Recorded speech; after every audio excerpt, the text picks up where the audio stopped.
So I just came back from a long drive to a car show up in the Poconos and was looking at my car, and I noticed this nice spray of crap in my right rear wheel well, and it's like, what the hell's going on here?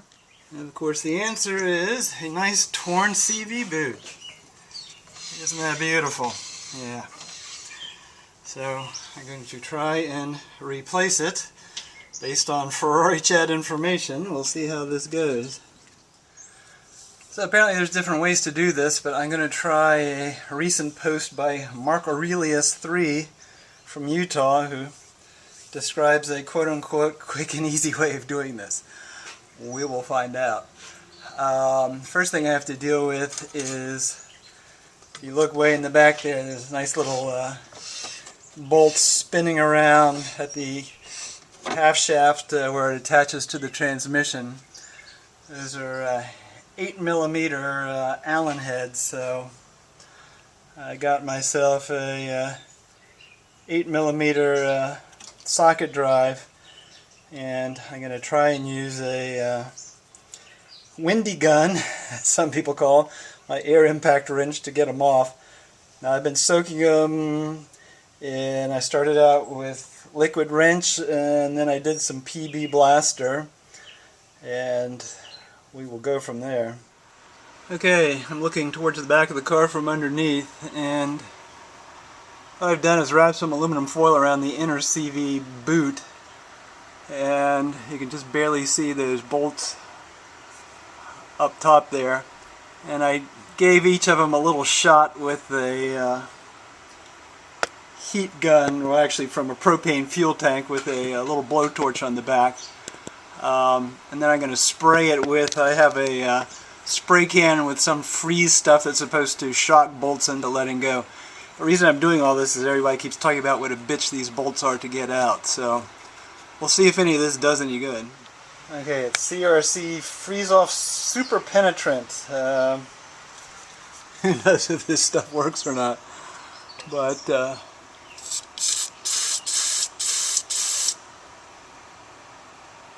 we'll give it a shot up there and see what happens. So here's my setup for getting these bad boys out. It's a 8mm socket, obviously not designed for impact wrench, but too bad.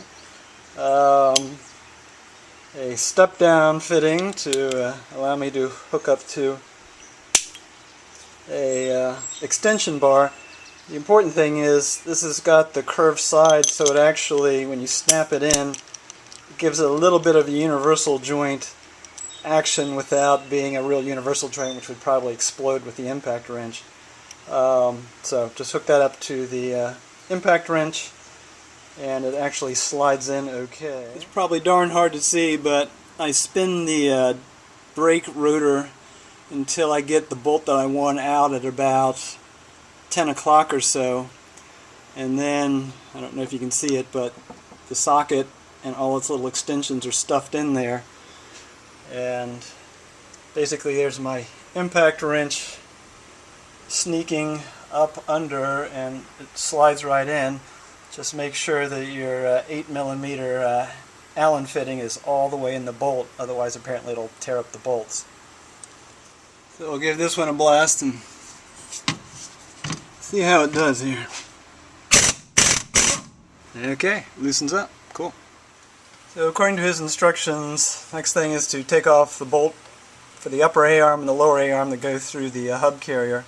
So it's 19mm on each side, so I'm putting a wrench on one end and using my windy gun on the other, and I'll give it a shot here. Yeah, that came off real easy. Okay, bolt on the lower A-arm is bigger than the 19 up top, so believe it or not, a 7/8 socket fits fine. I'm not sure what that is in millimeters, but hopefully that'll do the job.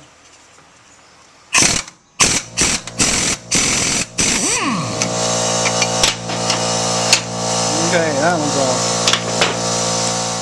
These actually tap out pretty easily. I'm just using an 8mm Allen wrench that I had sized up those other bolts with previously, and just use that to drive the bolt out. And presto, it comes out. Okay, again, according to his instructions, the last bolt to go is this one that goes through the bottom of the shock and the connector for the anti-roll bar. It's another 19er, so I'm going to put my 19 wrench on one side and my gun on the other, and that's off. Okay, so there's the CV joint undone from the side of the transmission. Turns out you don't have to pull the bolts all the way out. As long as they're out from the flange there on the tranny, they can stay in the CV joint. I pulled two of them out and found out not necessary. So now that you've taken the bolts out of the upper A-arm and the lower A-arm and everything, you pull the whole rotor and hub carrier away a little bit. You're still connected by brake lines and by the handbrake cable here, and hopefully it's going to give me access to my CV boot here that's torn so I can remove it. Okay, so I pulled the band off here and here using a combination of screwdriver and wire cutters, and I'm just going to pry the boot. Well, that comes off real easy. And there's lots of nasty grease, but the good news is there's no grit in it or anything like that, so it must not have been torn too long, and I didn't drive through any puddles of mud or anything like that. Okay, well, I had no success with the quickie method because I couldn't get to the back of the CV joint by the transmission. I couldn't get the cap off to get the circlip off to take it apart, so now I'm going to do it the old-fashioned way. So I have a 36mm socket going on the axle nut, and I've got a screwdriver stuffed in the caliper catching on one of the air vent holes so it won't go spinning off, and I'm hoping to just pop this off with the impact wrench. Okay, got my axle nut off.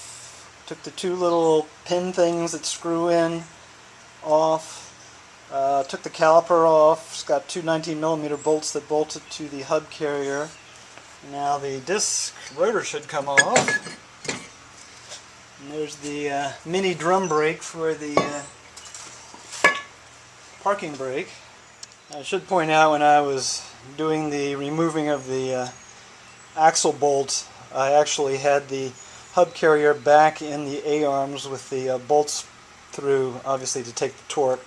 So now I took those two long bolts back out, the hub carrier's free again, and now I just shove the axle from the nose and it pushes right out through the hub carrier,